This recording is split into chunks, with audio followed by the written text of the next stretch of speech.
Hey everyone, I'm AdamHarry with JayArr, and we're back with our series on Chaos, Woo! Chaos Through the Ages. Today we're looking at part 2 of our series where we're focusing on the middle era of Chaos. Yeah. Where we've got the 3.1 book, 3.5, and the fourth edition rule book, which will take us through actually 5th edition. Wow. As well. So this is represents a very wide variety of chaos. Yeah. I just want to say, it looks like we start with a poor tortured Lobot, and then we end with the same Lobot. Yeah, I think, but even more angry, something like that. Yeah. But yeah, if you missed part 1, that was when we took a look at Chaos's beginning with the 2nd ed Codex. Today we're going to be focusing on these 3 books, so let's get started in chronological order. The 3.1 Codex. The reason we're calling this the 3.1 Codex, by the way, is this was the Codex that was released at the beginning of 3rd edition 40K for Chaos. And as you saw, there's another one that comes out later, but this book was in replacement to this book because the rules changed. Straight up. Sure. Like, they needed a new book to come out that was playable for 3rd edition quickly for Chaos, which is why, if you look at this one, it's relatively thin. Yeah, I was gonna say it's very thin, especially compared to like. Yeah, if you look at just in terms of pure amount of paper, this book is really thin. But also, I noticed they call this one just Chaos Space Marines and not Chaos in general. Yeah, we'll check that out. Why? I do like this book because it's got that classic Wayne England art, and it's just some of my favorite art and one of my favorite artists from 40K. Cool. So again, this book's really quick. You can tell the format too has changed quite a bit. Like, these were rapid fire releases and really quickly done. They even have rules right at the beginning here, kind of special rules how to summon daemon units into. This was also the era when we got introduced to the new Force Org chart. Yeah, I was going to say that looks familiar. Yeah, it's your regular old compulsory 1 HQ 2 troops and then fill out the rest. Because it used to be like percentages, right? It used to be percentages in 2nd edition. This was 3rd edition. They moved away from the percentage system and went straight into the types of troops, and it made it really easy for you. And here we've got HQ choice, you've got a Chaos Lord and Retinue? That's kind of cool. Yep. Again, this book jumps straight, you know, compared to the old book, in terms of lore, there's not a ton. There's like a couple of pages here. There's some more later on, but you get the idea. Like, this book was reminiscent of the indexes. Yeah, like, here are the rules. Let's get to playing. Yeah, so it just jumps right in. There's the Chaos HQs, a Demon Prince. So you did have demons in this army with summoning rules as well. Pretty interesting stuff. Then HQs, then elites, actually, which is a slightly different change. Now we take a look at troops. Again, Space Marines, Demon Packs, and I think the demons, if I remember correctly. Yep, they're summoned onto the battlefield as described in the special rules. Yeah. So they're different as well. And then Nurglings, of course. Can't go wrong with Nurglings. Demonic Cavalry, which I guess now are Blood Crushers. That's one type, yeah. There's Slanesh Cavalry, there's Nurgle Cavalry, there's Tzeentch Cavalry. Yeah, there's very different That's kind of cool. Do they still exist? Juggernauts of Khorne. Not in the same way that they were before. So, again, different units. This was the era where things changed quick because, as we'll see, the 3.5 decks when that came out. So what? I guess what was like the biggest change from 2nd edition to 3rd edition 40K? Yeah, one of the biggest changes was just how the game worked in general. They changed a lot of the pre-game, post-game stuff. They changed. If you notice, there's no movement stats anymore. Like, their stats changed as well. Armor saves dropped from being able to be a 2d6 to just a 1d6 save. That was the introduction of Terminators. Went from Khorne Terminator specifically went from a 2d6 2+ save to just a 2-up 5-up in Vuln. So lots of changes in that department. So what did they do for movement if they didn't have a movement stat? Infantry were standardized, beasts were standardized, all the movement things were kind of codified and unit type based. So infantry moved 6, things like that. Also, the way the game played changed entirely in terms of, like, not entirely, but like turn order, and things like that. Yeah, war gear was also set up differently. Then we get into special characters, yeah. Already. Yeah, we're like halfway through the book. I guess. And if you look here too, like Abaddon, the spoiler, War Master of Chaos. Remember from the second edition book from the previous video, he had a giant rule section. There was like a full page spread. This one's basically split in half. It's pretty quick. Cypher's still there. There's a collection of familiar faces. Yeah, Armin, Doom Rider. Hey, Doom Rider makes an appearance. That was a big deal. Cool. He does cocaine. Cypher shows up and is mysterious. Has divine protection. Yep. Whatever that means. I wonder. Karn, Fabius Bile, a lot of the same characters. If you notice here, I don't think we have a Hyrian Blackheart though. I did not see him. Nope. But he might. We'll keep going here. Nope, he's not in this book. Let me just double check real fast. I did not see him. There's Abaddon. There's Cypher, Ahriman, Doom Rider, Karn, Fabius Bile. Yeah. I do want to point out though. He also comes with enhanced warriors, which are different. That theme is still around. Also, the Marks of Chaos changed slightly here too. I think this is when the addition that Khorne got +1 attack instead of better armor. So that's really good. And they also introduced the Chaos Undivided thing, and Slaanesh has changed as well. The Knight. Next we the Mark did. Then we look at again mentions of the Night Lords, Death Guard, Emperor's Children, the different legions here as well. Right. It gets into how to build your army real fast, which is super quick, uses the force org chart, things like that. You do get some painted models, and if you remember from the previous video, some of these models are slightly different. Most of them are the same. Yeah, I was gonna say a lot of these look like they didn't really change from edition to edition, but it sounds like the rules were the biggest thing. How was that? Like, how was the change received in the community? Did people it was a big shift in rules. Again, these books also came out kind of rapid fire, so people were able to pick up and keep playing. Overall, I think the shift was streamlined and better and faster and more accessible. So I mean, we're still playing it today, so obviously they did something right back then. We also get the mini painting tutorials, which is a big deal. Yeah, and conversion some really cool tips. Conversion tips. Holy cow, that demon-possessed land rhino. Yeah, it's pretty nuts. We get some old throwback models. There's Cypher's old model too. But yeah, so that was the 3.1 decks. All right, well let's. And then we're gonna look at probably what is for most Chaos players, this is the best Codex ever created. The Chaos Space Marine Codex 3.5. So why do we keep calling this 3.5? Yeah. What happened in between 3rd and 4th edition was Games Workshop released some beta rules that changed close combat up. Sure. Change stuff around a little bit here. And after that kind of chapter approved type thing happened, then they came out with the 3.5 Codex. And this one was hailed as like the best Chaos Codex ever produced for a long time. And the reason is this was the Codex where each Legion really got its flavor. Okay. Just straight up, lots of returning back to the Horus Heresy that stuff. Lore, because talks about the warp. Talks about the Eye of Terror. Talks about what Chaos's overall goal is. It's got the lore mixed in with the special rules towards the front again. This is all special rules, the Marks of Chaos, the veteran skills, this is to represent their long warness. Right. Chaos psychic powers, all that fun stuff. Demon weapons were a big thing here. There's the points table for their armory as well. We have more awesome artwork for Chaos. Whoa.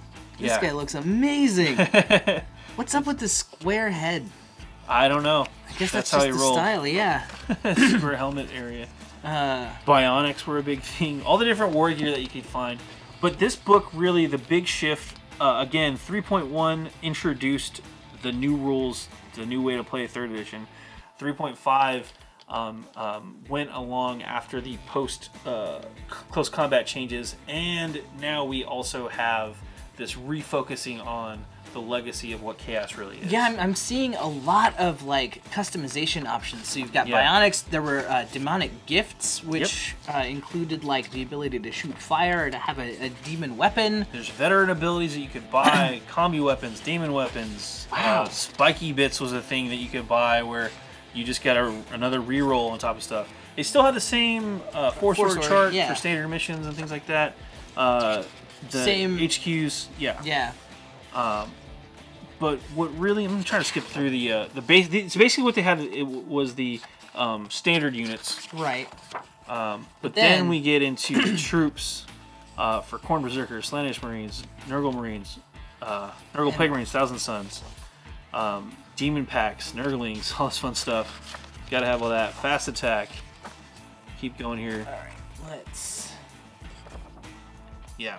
Defiler. The Defiler was introduced, which was a new big unit, which was super here we cool. go. Here we go. The Books of Chaos. This is where players could really get crazy here. So, this section of the book talked about how to organize your forces and then what you had access to.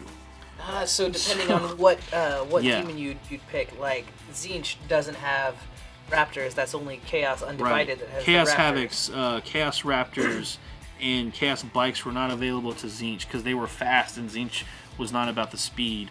But Slaanesh didn't have access to Raptors. Nurgle didn't have access to Raptors or Bikes. Khorne did not have access to Raptors or Havocs. So things like that. Sure.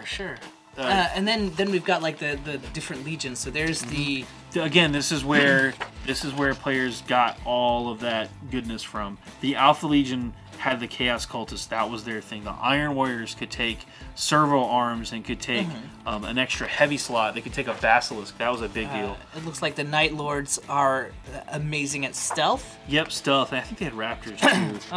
Especially like they could break the rule and take Raptors. Word Bearers had a Cursed Crozius as daemon weapons and the Demagogue ability and things like that.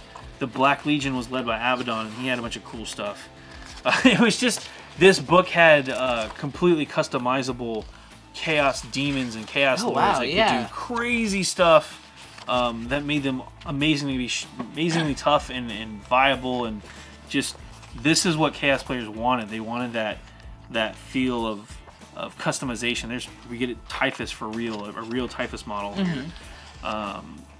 That's the first time I've seen him with like rules and stuff too. Yeah. So Lucius the Eternal shows up, and again, those guys were characters and stuff mentioned in the lore, the fluff before, but not. But here they're detailed. Yes. Like with Lucius, I mean, that armor is gruesome to begin with, but also like he's got all this all this lore kind of leading up to it. Again, it's not as much as in the second edition Codex, but it still adds on to that legacy. This again, the book 3.5 was all about the legacy of Chaos, and this really felt like the peak book for Chaos. Was just awesome. This is also where Thousand Suns Aramon. This is also where the 40K Holiday of Candlemas. It's true. That is very true. It's this page right here. It's mentioned in the Ascension to Demonhood of the Demon Prince Pericletor. This guy right here. Who had a vision one fateful Candlemas Eve of how he would ascend to demonhood if he continued to serve Chaos. And so he was like, great, let's do it. Yep. That's in this book. And then the whole summary, and then we get into kind of the painted section here, where it kind of shows off some tactics and stuff like that. So what different demons? Yeah.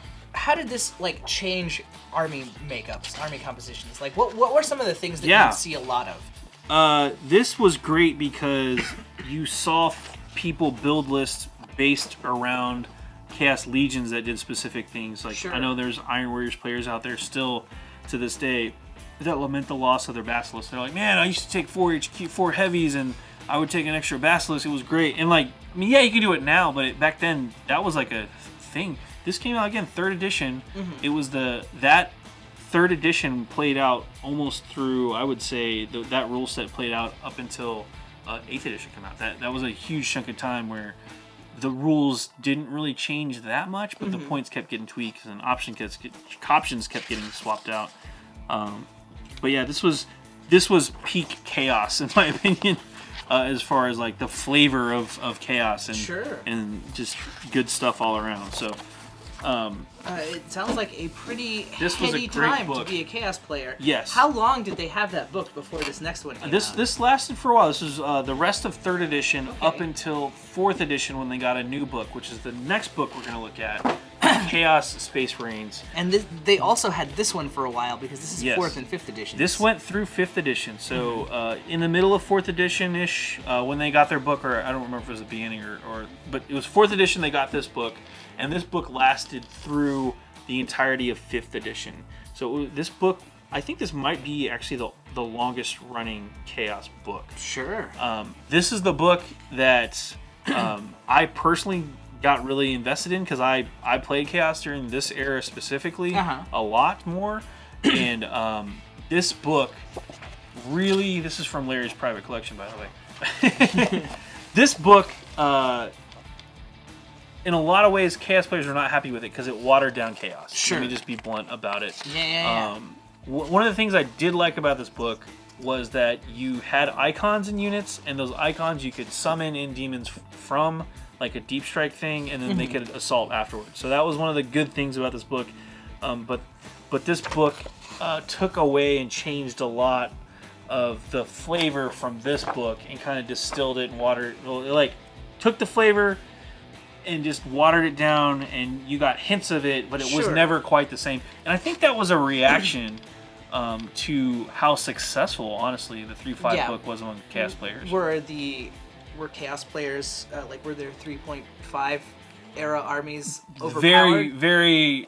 They won't say they were, but playing against those armies, yeah, those they had some stuff, and then you're like, wait, what? You can do that, and nobody else can do that? That's okay, cool. There was a couple things where, yeah, it was the tournament scene was rife with chaos, and this was chaos all the time. Yeah, this was kind of a reaction to that. This book, I feel like, was a reaction to a lot of the successes they had. But long story short, they changed stuff up. They made chaos a little bit more generic, and honestly, if you ask a lot of players, it feels like they took the teeth out of chaos. Sure. In terms of what they could do in the 3.5 book to the 4th and 5th edition book, man, it was a big shock. Especially if this is the one that you're going to be stuck with for a while. Yeah. It does go over a lot of the lore, though. Which it nice. does. That is like we're now to the Long War, which happens, since the heresy. Yep. I see some familiar artwork. Yep.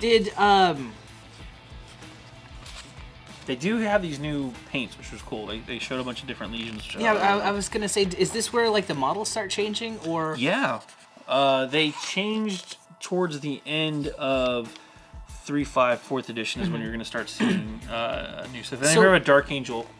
Just so people know that Dark Angels are actually Chaos. They are actually Chaos. Just want to throw that out there. What drew you to Chaos? You said this is the edition, the era where you played a lot of it. I think one of the things I really liked about this book, Abaddon was awesome. Like, he was a complete beat stick. I played World Eaters, but I played a pre-heresy World Eaters army using this book specifically. And the reason I did that is because Chaos basic Marine troops could take a bolter, close combat weapon, bolt pistol, Markham Corn, and they're packing four attacks. It was pretty great. Real quick, so there's something I see there that I don't think I'd seen before. Possessed Space Marines. What's the deal with these guys? Yeah, they were in some of the other books, I think. Well, we may have just brushed past it, but they just had chaos mutations was really what they had. So but yeah, I played this book pretty extensively. Just a straight Corn. It was a very meat and potatoes army where I would use summon demons as my almost like scouts. And I would use Corn Berserkers or just regular Marines loaded up. And giving them icons and combi weapons and stuff like that, it was a pretty meat and potatoes list, but for me it was fun defined my and playstyle. Successful. Speaking of Abaddon, here we go. Abaddon was a complete beat stick because of his weapons and his abilities. Again, this was the era of double toughness, so if you had strength 8 and you hit somebody that was tough 4, they were just dead. You just killed them. So that was why he was so mean. Karn was great. Always hitting on something on 2s, or if you roll the 1, then you hit somebody else. Did anything crazy new get introduced in this Codex? crazy new stuff. I'm trying to remember. I don't think anything crazy new happened. There was a story where they stole the Space Wolf ship, which was great. They did kind of make demons more generic in this book. Again, that was one of the big things people complained about. Right, because the demons were, like, in the previous Codex, they were super customizable. They had all these gifts and demonic abilities that you could build them with. So you could have, like, a couple of demons that seemed very different from each other. Yeah, in this edition, they kind of just changed them up to have greater demons, lesser demons. This is when the split started to happen where Chaos demons started to become their own thing, separate from the Chaos Space Marines as a faction. Like, Chaos kind of split. You had Chaos Space Marines and Chaos Demons. So they had summon greater demons and then summon lesser demons. Right. And these guys were just fearless, had a 5-up save, and they could be any demons you wanted because they had the same basic stat line. Right. So, like, that could be a Bloodletter.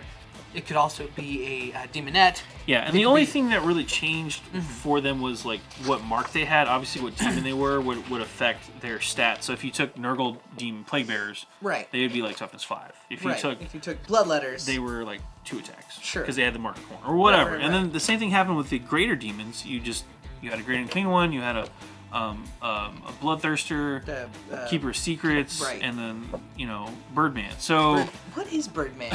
He's a Lord of Change. Lord of Change, that's what he's called.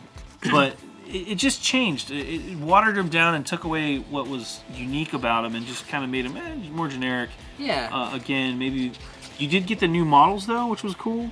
Yeah, those guys look really sweet. The newer kits, I should say, they're not new anymore. No. But at the time. Except for, of course, Abaddon. Right, he's still the same old Abaddon. Newer models, I should say again.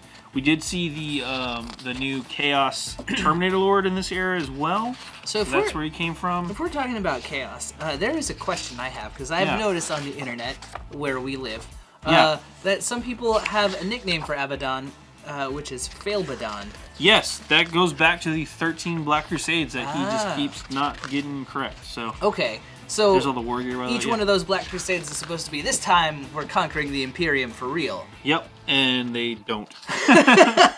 Okay. Yeah, but if you read the current, like the modern era 40K, which we'll get into when we get there, but here's all the different rules and just a different layout just to show that. If you get into the modern 40K, he's got reasons, quote unquote, for why he's failing, but he's not really failing. But this book, that brings us to the end of the middle era of Chaos. Again, 4th and 5th edition, the 3.5 Ultimate Codex of Codex. Good times. And then the 3.1, the prototype, that changed the way Chaos functioned as an army from 2nd to 3rd edition. So, pretty crazy stuff. Chaos Through the Ages. Again, this is part 2. Part 1 was Codex Chaos 2nd edition. Part 3 will go over the modern era, including the newest Codex for Chaos. I'm AdamHarry from BoLS. I'm JayArr. Thanks for watching.